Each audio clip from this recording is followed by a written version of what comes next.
जब भी बात आती है किसी भी इन्वेस्टमेंट की, तो हम एज इन्वेस्टर हमेशा ऐसे इंस्ट्रूमेंट में अपने पैसे लगाना चाहते हैं जहां पर हमारा कैपिटल सेफ हो और साथ ही हमें एक बेहतर रिटर्न्स ला कर दे। जब बात आती है बेहतर रिटर्न्स की और सेफ इन्वेस्टमेंट की, तो हम एज इन्वेस्टर हमेशा अपने ट्रेडिशनल एफडी और आरडी वाले इंस्ट्रूमेंट में चले जाते हैं। लेकिन क्या आपने कभी ये सोचा है कि जिस गति से इन्फ्लेशन बढ़ रहा है, क्या हमें अपने पैसे सिर्फ और सिर्फ एफडी में या फिर आरडी में ही लगाना चाहिए? क्या आपने कभी ये नहीं सोचा कि हमें एज इन्वेस्टर दूसरे इन्वेस्टमेंट ऑप्शंस को, दूसरे इंस्ट्रूमेंट्स को भी एक्सप्लोर करने की जरूरत है? तो बस इसी के साथ चलिए इस वीडियो में हम कंपेयर करते हैं एफडी को एक ऐसे इंस्ट्रूमेंट से जो एफडी के मुकाबले बेहतर है, एफडी के कंपैरिजन में आपको थोड़े अच्छे रिटर्न्स भी देता है और साथ ही एफडी से कंपेयर करें तो आपको लिक्विडिटी भी ज्यादा देता है। इस वीडियो में हम कंपेयर करने वाले हैं लिक्विड फंड्स विद एफडी और कुछ ऐसे पैरामीटर्स को जज करेंगे जिसके बाद हम ये कंक्लूजन पे आएंगे कि कैसे इन्वेस्टर्स को एफडी चुनना चाहिए और कैसे इन्वेस्टर्स को लिक्विड फंड्स चुनना चाहिए। इस वीडियो में बहुत सारे इन्वेस्टर्स को जो ये क्वेश्चन रहता है कि लिक्विड फंड्स क्या होते हैं, लिक्विड फंड्स कैसे काम करते हैं, लिक्विड फंड्स एफडी के मुकाबले कितना ज्यादा बेटर रिटर्न्स दे सकते हैं, क्या लिक्विड फंड्स में इन्वेस्ट करना सेफ है, एक्सेट्रा। ये सारे क्वेश्चंस को हम एक्सप्लोर करेंगे और आंसर करेंगे, तो बने रहिए मेरे साथ इस वीडियो के अंत तक। तो चलिए फटाफट शुरू करते हैं इस वीडियो को। तो सबसे पहले हम समझ लेते हैं कि लिक्विड फंड्स क्या होता है। तो लिक्विड फंड्स एक तरीके का म्यूचुअल फंड्स ही होता है, एक टाइप का म्यूचुअल फंड ही होता है।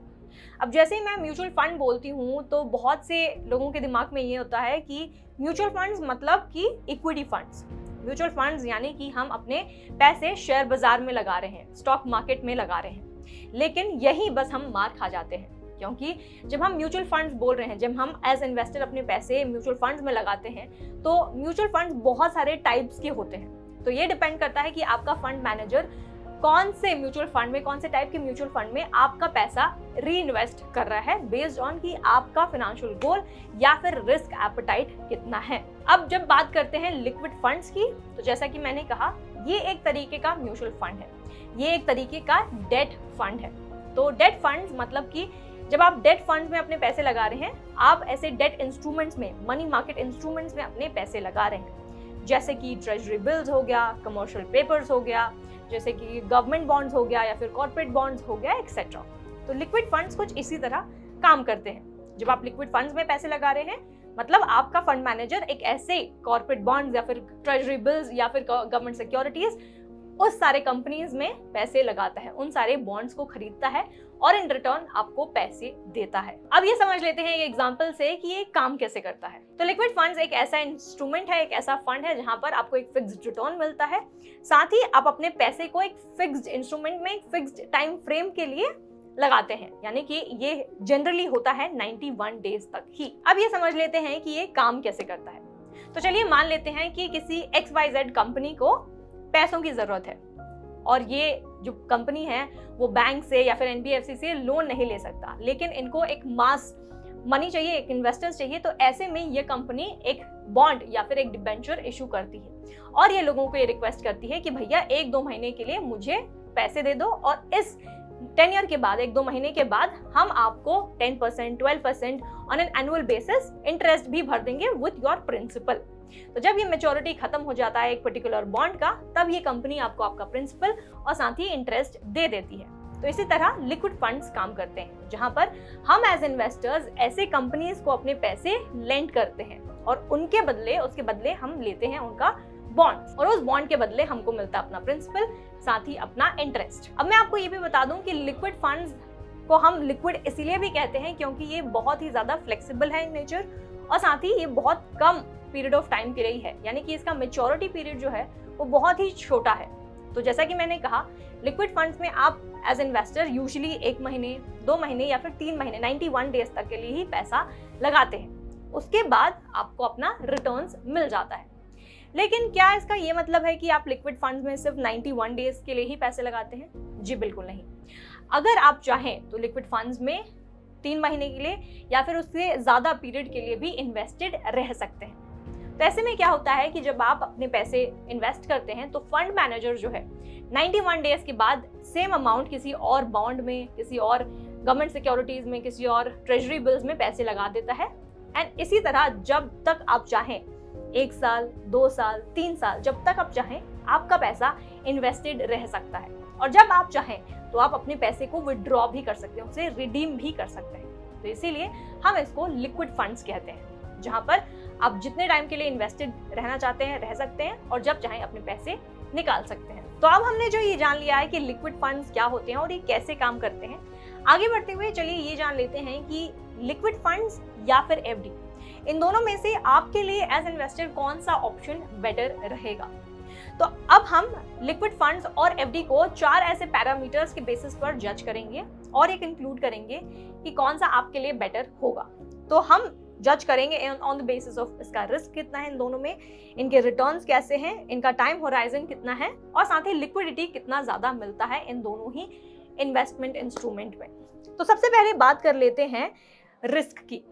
अब जब हम रिस्क की बात कर रहे हैं तो अब सबको पता होगा कि जब आप एफडी में इन्वेस्ट करते हैं तो एफडी इज रिस्क फ्री, यानी कि ये जीरो रिस्क है when you are investing in FD, specially अगर आप अपने पैसे को टॉप बैंक में इन्वेस्ट कर रहे हैं, वहां पे कोई एफडी करा रहे हैं तो यहाँ पे कोई भी रिस्क नहीं रहता। वहीं अगर आप एफडी करा रहे हैं लेट्स से इन एनबीएफसीज जो आपको हायर रिटर्न्स देते हैं comparatively and specially in small finance banks, तब यहाँ पे आपका पैसा थोड़ा रिस्की हो सकता है, लेकिन नॉट टू वरी, क्योंकि अकॉर्डिंग टू आरबीआई's DICGC अगर आप किसी भी स्मॉल फाइनेंस बैंक में या फिर किसी भी बैंक में एनबीएफसीज में 5 लाख तक का रुपए जमा करते हैं, डिपॉजिट करते हैं कहीं भी, तब 5 लाख तक का रुपए जो है वो इंश्योर्ड रहता है। अगर इन केस वो कंपनी या फिर वो जो बैंक है वो डूब भी जाती है, बैंकरप्ट हो जाती है, तब आरबीआई आपको 5 लाख रुपए तक देगा, इंश्योरेंस देगा, यानी कि वो उतना अमाउंट आपको रिटर्न मिल जाएगा। लेकिन अगर आप किसी भी स्मॉल फाइनेंस बैंक में 5 लाख से ज्यादा डिपॉजिट करते हैं तो इन दैट केस अगर ये कंपनी, अगर ये बैंक डूब भी जाती है तो 5 लाख से ज्यादा का इंश्योरेंस आपको नहीं मिलेगा। तो when it comes to risk and when it comes to FD, तो बेहतर यही होगा कि आप किसी टॉप बैंक्स में ही इन्वेस्ट करें, क्योंकि आपका पैसा यहाँ पे 100% सेफ रहेगा, रिस्क फ्री रहेगा। वहीं अगर हम लिक्विड फंड्स की बात करें तो लिक्विड फंड्स में आपको बता दूं उतना ज्यादा सेफ नहीं है व्हेन कंपेयर टू एफडी। यहाँ पर definitely when compare to other mutual fund investments ये बहुत ज्यादा सेफ है, क्योंकि यहाँ पे लिक्विडिटी ज्यादा मिलती है आपको। तो कोई भी इंस्ट्रूमेंट जहाँ पर शॉर्टर ड्यूरेशन है, टेन्योर बहुत छोटा है, तो उतना ही ज्यादा ये सेफ माना भी जाता है, क्योंकि आप बहुत उतने एक्स नंबर ऑफ डेज के बाद अपने पैसे तुरंत निकाल लेते हैं। लेकिन एफडी में ऐसा नहीं है। एफडी में अगर हम टेन्योर की बात करें तो बहुत लॉन्ग टेन्योर के लिए आपको अपने पैसे रखने पड़ते हैं, लेकिन लिक्विड फंड्स की बात आती है तो सिर्फ 1 महीना, 2 महीना या फिर 3 महीने में आप अपने पैसे क्विकली निकाल सकते हैं। तो लिक्विड फंड में जब सेफ्टी की बात आती है तो इट ऑल डिपेंड्स ऑन कि आप किस कंपनी को अपना पैसा दे रहे हैं। जब भी आप लिक्विड फंड्स में इन्वेस्ट कर रहे हैं तो और जब आपका फंड मैनेजर उस कंपनी को लेंड कर रहा है पैसे और बॉन्ड्स खरीद रहा है आपके बिहाफ पर, तो इट डिपेंड्स ऑन कि वो जो कंपनी जिसको लेंड किया जा रहा है पैसा, वो टाइम पर पैसा रिटर्न करेगी या फिर नहीं। तो थोड़ा बहुत रिस्क इसमें रहता ही है। हाँ, यहाँ पे ये कह सकते हैं कि ये एफडी जैसा जीरो रिस्क इंस्ट्रूमेंट तो नहीं है, लेकिन when compare to other mutual fund ये बहुत ही ज्यादा सेफ है, बिकॉज इसका टेन्योर बहुत थोड़ा होता है। अब आते हैं दूसरे पैरामीटर पर जो है रिटर्न्स की। अब हम जब रिटर्न्स की बात कर रहे हैं तो एफडी में आइडियली अगर आप एफडी में कहीं इन्वेस्ट कर रहे हैं तो बहुत से ऐसे बैंक्स हैं जो आपको एनीवेयर बिटवीन 6 to 9%, कुछ ऐसे स्मॉल फाइनेंस बैंक्स भी हैं जो अप टू 9% भी रिटर्न्स आपको दे रहे हैं ऑन एफडी। वहीं अगर हम रिटर्न्स की बात करें इन लिक्विड फंड्स तो ये आपको थोड़ा ज्यादा रिटर्न्स दे सकता है।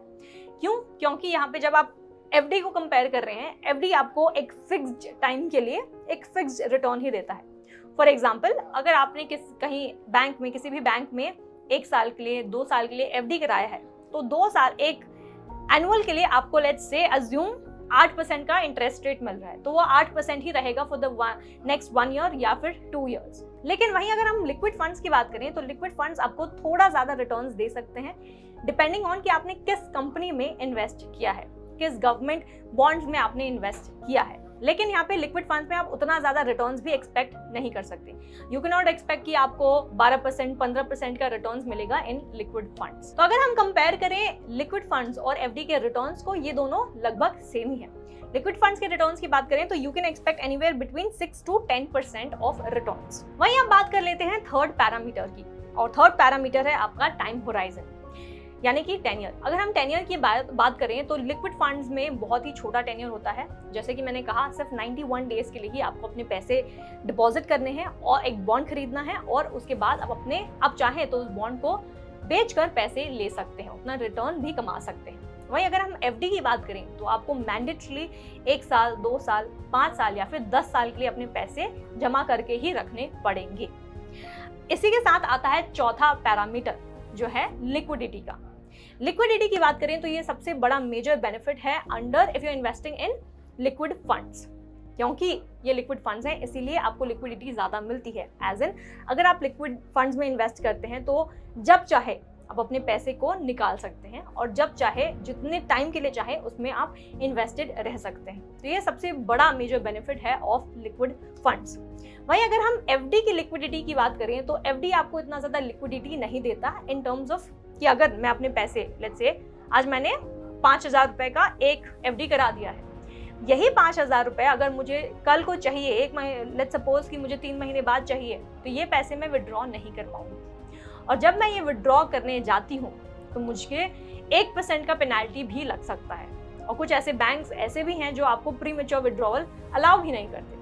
तो जब बात आती है लिक्विडिटी की तो एफडी बिल्कुल भी लिक्विड नहीं है, और ये मैच्योरिटी के बाद ही आप अपने पैसे एफडी से निकाल सकते हैं। वहीं जब बात आती है लिक्विड फंड्स के लिक्विडिटी की तो आप जब चाहें अपने पैसे को निकाल सकते हैं, बस प्रोवाइडेड अगर आप अपने पैसे 1 हफ्ते से पहले निकाल रहे हैं तो आपको बहुत ही छोटा सा एग्जिट लोड भरना पड़ सकता है। लेकिन अगर आप अपने पैसे 7 दिन के बाद कभी भी निकालते हैं तब आपको कोई भी एग्जिट लोड यहाँ पे नहीं भरना पड़ेगा। तो अब आता है क्वेश्चन कि किसको एफडी में इन्वेस्ट करना चाहिए और किसको लिक्विड फंड्स में इन्वेस्ट करना चाहिए। तो अगर हम बात करते हैं एफडी की, तो एफडी में उन सारे इन्वेस्टर्स को इन्वेस्ट करना चाहिए जो लो टू जीरो रिस्क के इंस्ट्रूमेंट में इन्वेस्ट करना चाहते हैं। अगर आपका रिस्क एपेटाइट बिल्कुल जीरो है, आपको बिल्कुल भी रिस्क नहीं लेना है, तब आप एफडी को चुनें। वहीं अगर आप ये देख रहे हैं कि एक ऐसा इंस्ट्रूमेंट एक्सप्लोर करना चाहते हैं जो कैपिटल प्रिजर्वेशन देता है, कैपिटल प्रोटेक्शन तो देता ही है, इसके अलावा आपको मिलती है बहुत ज्यादा लिक्विडिटी, यानी कि आप जब चाहें अपने पैसे को निकाल सकते हैं इन टाइम्स ऑफ इमरजेंसी, तब आपको लिक्विड फंड्स ही चुनना चाहिए। लेकिन हाँ, एज एन इन्वेस्टर मैं आपको ये भी बताना चाहूंगी कि जब भी आप लिक्विड फंड्स को चुन रहे हैं तो देयर आर सर्टेन फैक्टर्स जो आपको ध्यान में रखना होगा when you are investing in liquid funds. For example, आप ऐसे लिक्विड फंड में इन्वेस्ट नहीं करेंगे जो आपको हाई रिटर्न्स देगा, या आपको ऐसे कंपनीज में इन्वेस्ट नहीं करना चाहिए जो ये प्रॉमिस करता है कि अभी आप मेरा बॉन्ड खरीदो और मैं आपको 10-12% का या फिर 15% का रिटर्न देता हूँ। क्योंकि हो सकता है जो भी कंपनी ये जो बॉन्ड इशू कर रही है आज के टाइम पे उनको किसी भी बैंक से, एनबीएफसी से या फिर किसी भी फाइनेंशियल इंस्टीट्यूट से लोन नहीं मिल रहा है, और ये सारे इन्वेस्टर्स को ये प्रॉमिस करेंगे कि हम आपको ज्यादा रिटर्न्स देंगे at the end of maturity, और अभी के लिए आप हमें पैसे लेंड करो। तो ऐसे में हो सकता है कि आगे चलकर अगर ये कंपनी नहीं भी परफॉर्म कर रही है, आगे चल के ये कंपनी बैंकरप्ट हो जाती है और डूब जाती है, तो ऐसे में आपका कैपिटल भी नीचे चला जाएगा। तो इसकी कोई गारंटी नहीं है, इट प्योरली डिपेंड्स ऑन कि किस कंपनी में आपने अपने पैसे को लगाया हुआ है। तो यहाँ पर प्योरली अगर आप लिक्विड फंड्स में इन्वेस्ट कर रहे हैं तो आपका मोटिव ये होना चाहिए कि आप ऐसे कंपनीज में इन्वेस्ट करें जो आपको हाई रिटर्न्स नहीं, बल्कि आपका जो पैसा है वो सेफ रखे, and after a short period of time आपको बेटर रिटर्न्स दे, यानी कि आपको अपने पैसे सही सलामत वापस मिल रहे हैं।